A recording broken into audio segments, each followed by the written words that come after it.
Es una propuesta que la idea es que permita describir las principales características del proceso de adquisición del sistema fonológico, que sea coherente con teorías generales del aprendizaje y con teorías específicas del desarrollo lingüístico, y que proporcione un marco conceptual preciso y claro desde el cual abordar el diagnóstico y tratamiento de los retrasos y trastornos fonológicos, que es lo que me da la impresión de que las teorías que tenemos no nos permiten hacer. Entonces, una propuesta de cómo podría ser. Hay una serie de preguntas que las teorías de la adquisición deberían responder respecto al sistema fonológico. La primera es cuáles son los elementos que conforman el sistema fonológico, y ahí parece que es más o menos sencillo, y en general esta es la pregunta que la mayor parte de las teorías responden, que es que hay fonemas, que hay estructuras de sílabas, que hay patrones de acentuación de las palabras, etc. Pero cuando hablamos de adquisición hay que responder otra serie de preguntas. Por ejemplo, si se trata de un proceso continuo o de un proceso discontinuo, que es el clásico debate sobre la continuidad entre el balbuceo y las primeras palabras, por ejemplo.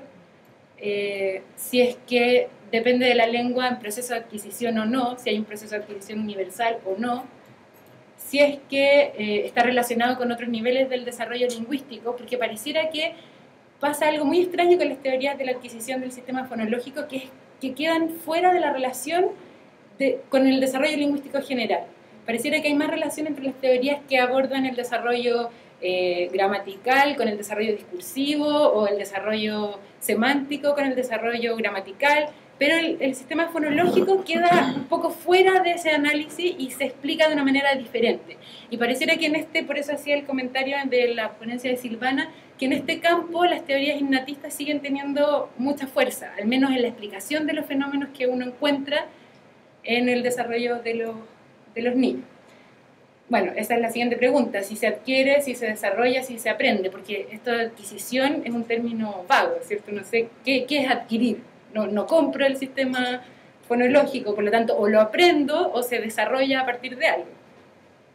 ¿Cuándo comienza y cuándo termina? Pareciera que hay bastante claridad con que comienza en la etapa prenatal, pero ¿cuándo termina? Porque en general las teorías, si es que alcanzan algún punto del desarrollo, es hasta los 4, 5, 6, 7 años, y entonces termina la adquisición del desarrollo fonológico o sigue la adquisición del desarrollo. ¿Existen patrones comunes o elementos no marcados universales? Eso también es un punto de discusión, si es que hay ciertas etapas en la adquisición o ciertos patrones de adquisición que son comunes a todas las lenguas, y cómo se relaciona con el desarrollo cognitivo general.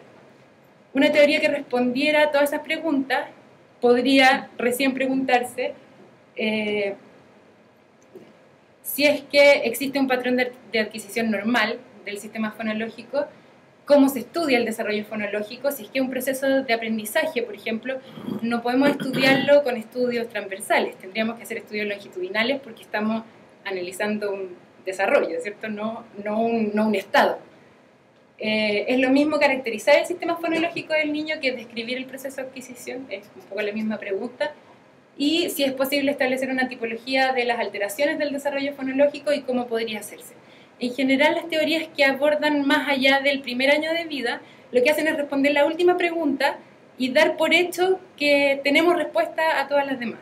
Entonces, ¿qué es lo que hacen? Caracterizan los patrones de error o los patrones o los elementos del sistema fonológico que el niño tiene adquirido, y a partir de ahí hacen una tipificación de los trastornos del desarrollo fonológico. Las teorías del lado de allá corresponderían a las teorías innatistas, las del lado de acá a las conductistas y algunas versiones constructivistas, las de la capacidad cognitiva de base a las cognitivistas, y las de la capacidad inicial para la interacción social a las constructivistas.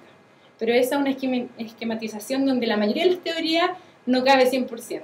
Pareciera que lo que tenemos más o menos claro es que esas dos teorías tienen mucho de cierta.